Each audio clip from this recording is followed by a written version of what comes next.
присваме Хелуин, макар че мутля на училище е така. Аз съм вещичка, тя е скелетче. Това е жена, защото... Тя също е скелетче, тя е ангелче. Имаше и още много, но се преобряха в ковче. Ето моите сладки, дъра-дъра.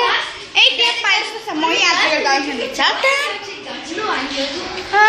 Да, чергаха аз такива вкуси. Там имаме доста бойче бомбони, имаше и пръв, който е фалшив, естествено. Това е.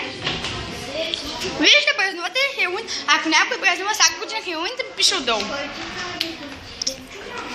Това е Дина Петкова, канала се казва така. Това е Мартина Петрова, канала се казва така. А Деничка от другия скелет е Деница Петрова. Петкова или Петрова Пламенова. Извинете, малко изтраха. Тук има и някакви джаджи, които са били. Хо-хо! Хо-хо!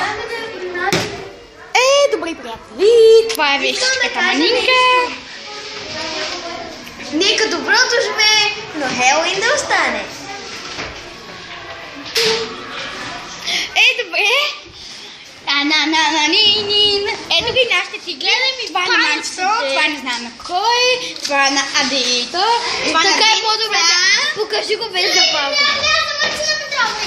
Има две българки и там. Добре.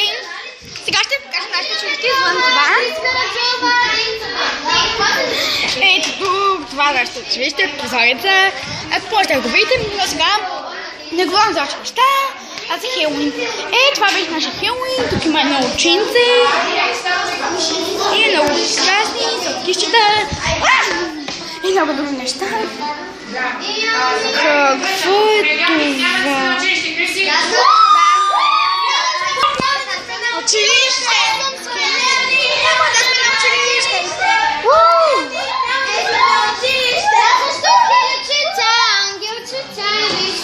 Скелет! Ангел! И крилца. Как да прави? И как да прави това, приятел?